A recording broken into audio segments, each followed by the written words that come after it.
नमस्कार दोस्तों, मैं हूं अर्पित और एक बार फिर से आपका स्वागत है। सुप्रीम कोर्ट और मोदी सरकार के बीच टकराव लगातार बढ़ता जा रहा है।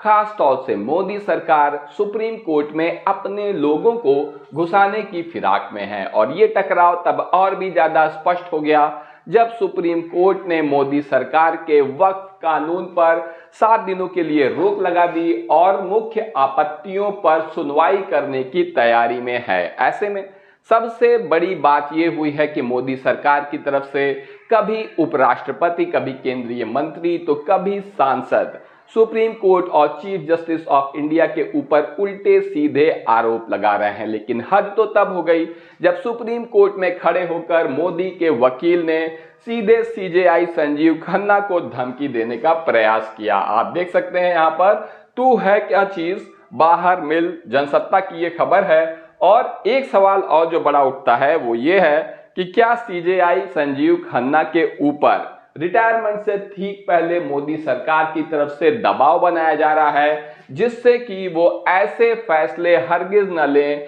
जो मोदी सरकार को नुकसान पहुंचाते हो। क्योंकि आप देख सकते हैं मोदी के वकील के बिगड़े बोल, उन्होंने क्या कहा है, हिंदुस्तान की खबर है कि यहां राजनीतिक भाषण मत दीजिए। कॉलोजियम पर वकील ने क्या कह दिया कि भड़क गए सीजेआई खन्ना। ये वकील सीजेआई खन्ना को ज्ञान दे रहे थे कॉलोजियम सिस्टम के ऊपर, जिससे भड़कते हुए सीजेआई खन्ना ने सीधे उन्हें ऐसी फटकार लगाई कि पूरे कोर्ट रूम में सन्नाटा छा गया। पूरे कॉलोजियम सिस्टम को हटाने की मांग कर रहे थे ये वकील और इनको ऐसी फटकार लगी है कि निश्चित रूप से सुप्रीम कोर्ट में आमतौर पर ऐसा नहीं होता है। कॉलोजियम सिस्टम हटा तो जजों की नियुक्ति भी केंद्र के हाथों में चली जाएगी। ये एक बहुत गंभीर और सोचने वाली बात है, क्योंकि पिछले कुछ दिनों में आपके पास भी ये पोस्ट, ये रील, ये मैसेज जरूर आया होगा कि कॉलोजियम सिस्टम के द्वारा जज अपनी मनमानी चलाते हैं, इसलिए इसे हटा देना चाहिए और ज्यादातर लोग इससे सहमत हैं। लेकिन आप ये भी समझिए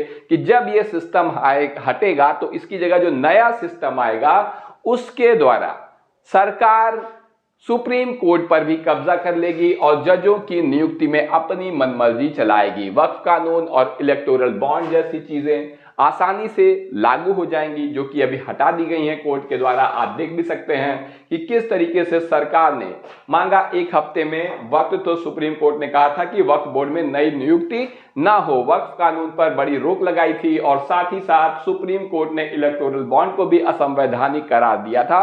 ये सभी मोदी सरकार के वो कानून या फैसले थे जिन्हें सुप्रीम कोर्ट से खारिज कर दिया गया। ऐसे में सरकार की तरफ से सबसे पहले उपराष्ट्रपति जगदीप धनखड़ ने सुप्रीम कोर्ट को चुनौती दी और आप देख सकते हैं कि देश के मुख्य निर्वाचन आयुक्त और सीबीआई निदेशक जैसे पदों पर नियुक्ति में सीजेआई का क्या काम है। ये किसी ऐरे गहरे टटपुंजिये नेता ने नहीं बल्कि देश के उपराष्ट्रपति ने कहा है और सबूत के रूप में आप देख भी सकते हैं। यहाँ पर ये एबीपी न्यूज की कटिंग है और ये कह रहे हैं कि ऐसे अपॉइंटमेंट में चीफ जस्टिस का क्या काम, मुख्य चुनाव आयुक्त के सिलेक्शन से पहले क्या बोल गए उपराष्ट्रपति। यानी कि मुख्य चुनाव आयुक्त उपराष्ट्रपति का भी मानना है कि सीजेआई का इसमें कोई रोल नहीं होना चाहिए, बल्कि सरकार जिसे चाहे उसे नियुक्त करे।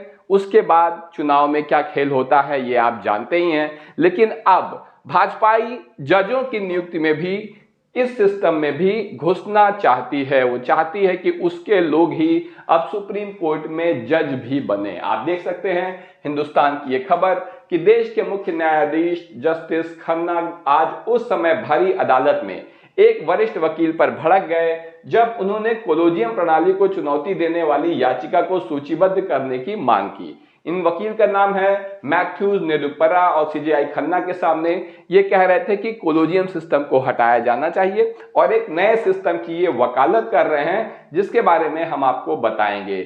इस पर भड़कते हुए सीजेआई खन्ना ने कहा कि मेरे मुंह में शब्द ना डालिए, बस कृपया कोर्ट में राजनीतिक भाषण मत दो। जाहिर सी बात है कि कोर्ट रूम कोई नेतागिरी करने की जगह नहीं है, वहां पर राजनीतिक भाषण देने का कोई मतलब नहीं है। सीजेआई चंद्रचूड़ ने ऐसा वादा किया था। ये कहा वकील साहब ने कि आप क्यों ऐसा कह रहे हैं, इसके पहले जो सीजेआई चंद्रचूड़ हुए थे उन्होंने तो वादा किया था ऐसा करने का, तो फिर आप जो है क्यों इस सुनवाई को नहीं करना चाहते हैं। तत्कालीन मुख्य न्यायाधीश चंद्रचूड़ ने इसे 5 बार लिस्टेड करने के लिए कहा था।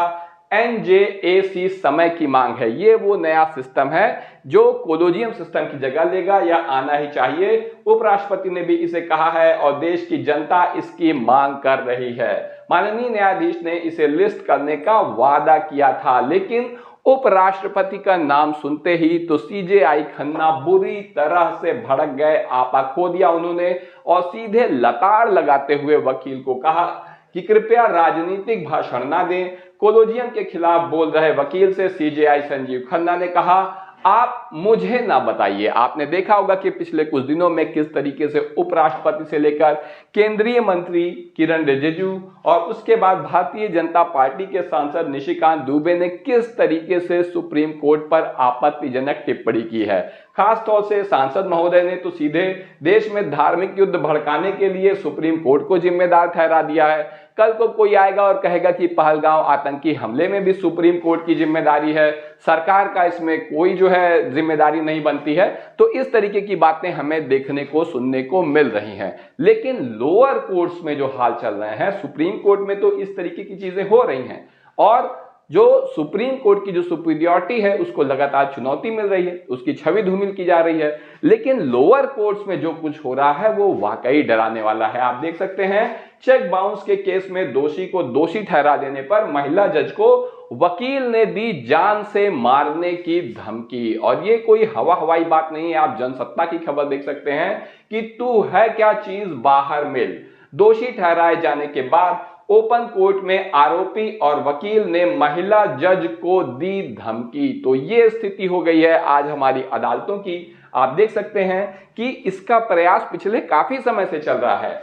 आप देखिए BBC की खबर कि कोलोजियम भारत के chief justice of supreme court के 4 वरिष्ठतम जजों का एक समूह है। क्या है कोलोजियम सिस्टम, मैं आपको बताने की कोशिश कर रहा हूं कि chief justice of supreme court के 4 वरिष्ठतम जज का समूह है। ये 5 लोग मिलकर तय करते हैं कि सुप्रीम कोर्ट में कौन जज होगा। ये नियुक्तियां हाई कोर्ट से की जाती हैं और सीधे तौर पर भी किसी अनुभवी वकील को हाई कोर्ट का जज नियुक्त किया जा सकता है। तो ये है वर्तमान व्यवस्था। लेकिन इसकी जगह मोदी सरकार लगातार इस सिस्टम को निशाने पर ले रही है, क्योंकि इसकी वजह से वो अपने लोगों को इसमें नहीं घुसा पा रही है। आप देख सकते हैं नरेंद्र मोदी के नेतृत्व में जब देश ने NDA सरकार बनी तो केंद्र सरकार साल 2014 में ही संविधान में 99वां संशोधन करके नेशनल जुडिशरी अपॉइंटमेंट कमीशन, यानी यही वो नया सिस्टम है NJAC, इसको लेकर आएगी।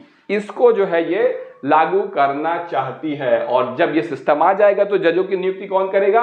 प्रधानमंत्री तो रहेंगे ही, चीफ जस्टिस ऑफ इंडिया रहेंगे, केंद्रीय कानून मंत्री रहेंगे, सुप्रीम कोर्ट के 2 वरिष्ठ जस्टिस रहेंगे और 2 विशेषज्ञ रहेंगे। विशेषज्ञ जाहिर सी बात है सरकार के होंगे, कानून मंत्री भी सरकार के होंगे, प्रधानमंत्री हैं ही।